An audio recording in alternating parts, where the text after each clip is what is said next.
दोस्तों नमस्कार। कानपुर में छात्र कुशाग्र की हत्या का मामला उलझता जा रहा है। पुलिस की थियरी पर घर वालों को विश्वास नहीं। पुलिस जो कहानी बता रही है उससे घर वाले नाखुश हैं।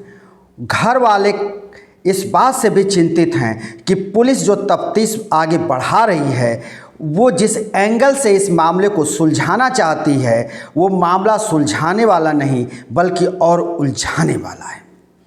लेकिन ये जान लेना जरूरी है कि ये कुशाग्र कौन था और कुशाग्र कहाँ गया था, जिसके बाद से कुशाग्र गायब हो गया और मिला तो वो एक स्टोर रूम में, और वो भी निष्प्राण कुशाग्र मिला। कुशाग्र एक छात्र जो बहुत ही बुद्धिमान था, पढ़ने में मेधावी था, लेकिन कुशाग्र को नहीं पता और घर वालों को भी नहीं मालूम था कि सोमवार के दिन यानी 2 दिन पहले जब वो घर से निकला स्कूटी से पढ़ने ट्यूशन, तो किसी को नहीं मालूम कि वो फिर घर नहीं वापस लौटेगा।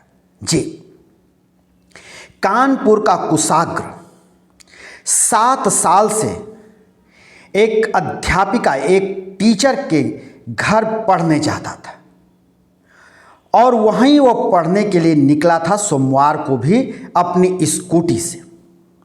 लेकिन कुशाग्र घर नहीं लौटा, लौटी उसकी सिर्फ बॉडी। कुशाग्र जिस टीचर के घर पढ़ने जाता था, जिसके घर वो ट्यूशन पढ़ता था, वो अध्यापिका, वो टीचर रचिता, हिमाचल की रहने वाली। रचिता के माँ और बाप इस दुनिया में नहीं हैं।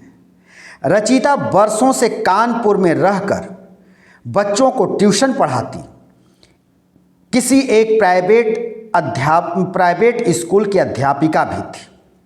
रचित के घर कुशाग्र भी पिछले 7 साल से पढ़ने जा रहा था।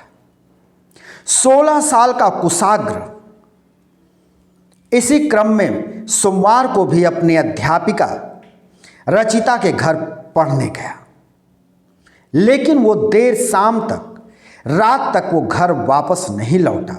जब घर वापस नहीं लौटा तो घर के लोग व्याकुल हो उठे।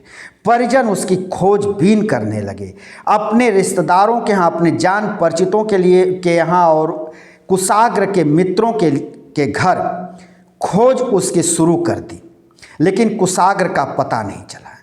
तभी कुशाग्र के बिल्डिंग का जो रखवाली करता है गार्ड, उसने एक स्कूटी का जिक्र किया और ये भी बताया कि स्कूटी पर 2 लोग आए थे, मुंह बांध कर आए थे और कुशाग्र के गेट के अंदर कोई पेपर फेंक करके गए। जब उस पेपर को देखा गया तो उसमें मिला कि कुशाग्र की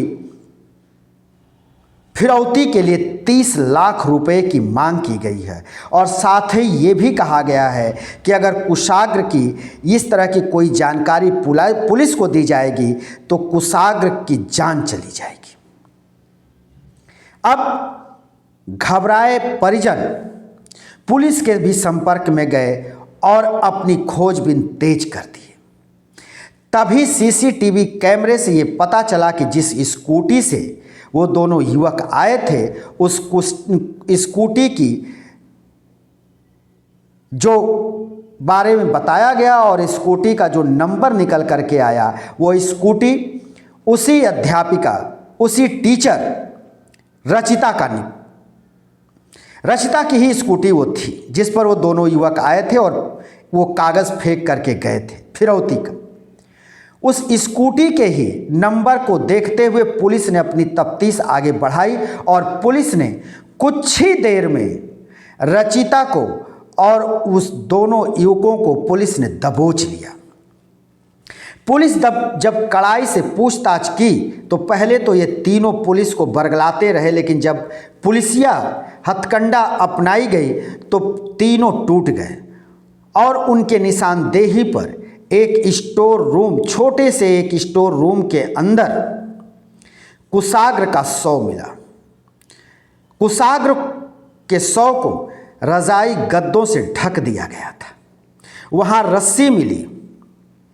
अब पुलिस जब पोस्टमार्टम के लिए कुशाग्र को भेज दिया तो कुशाग्र का जो रिपोर्ट आया, उस रिपोर्ट में डॉक्टरों ने साफ लिखा कि दम घुटने से कुशाग्र की जान गई। यानी वहाँ जो रस्सी मिली उससे ये पूरी तरह से यकीन हो गया कि इसी रस्सी से कुशाग्र को इस तरह की सजा दी गई।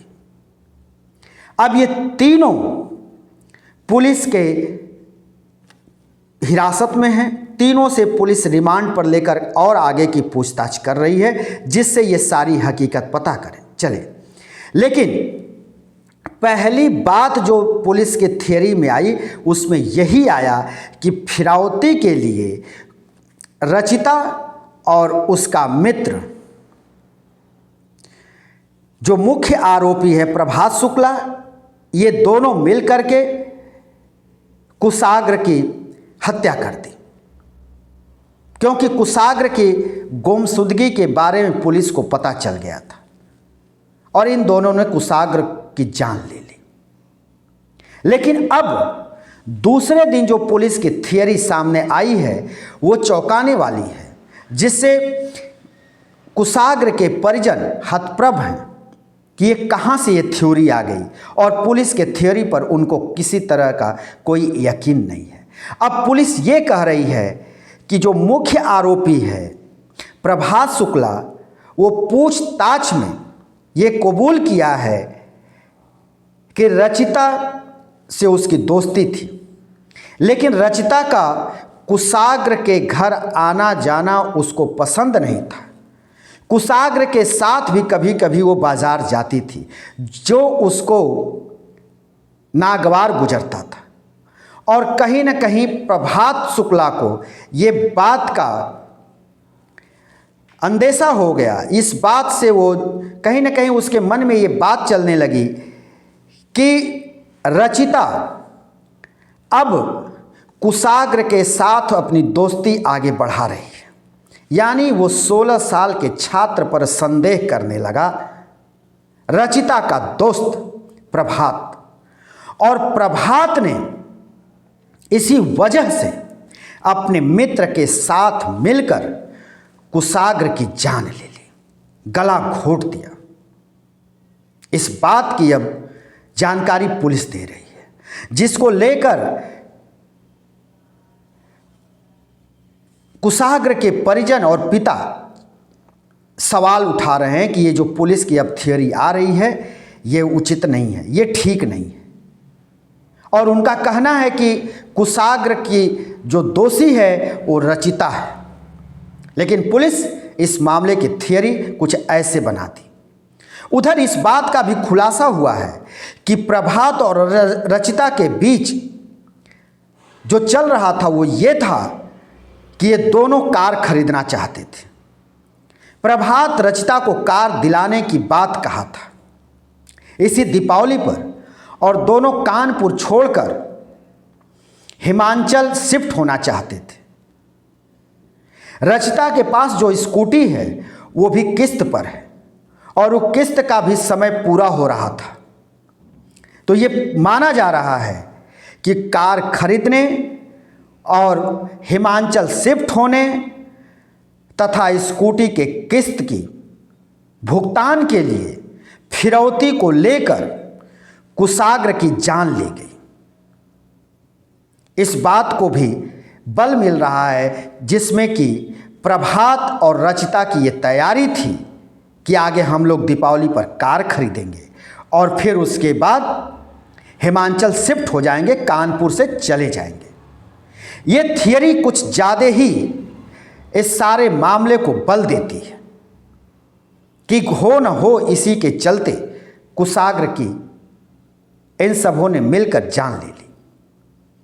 दोस्तों, हम फिर किसी एक नए वीडियो में आपके सामने हाजिर होंगे। तब तक के लिए शिवमूर्ति दुबे को दीजिए इजाज़त।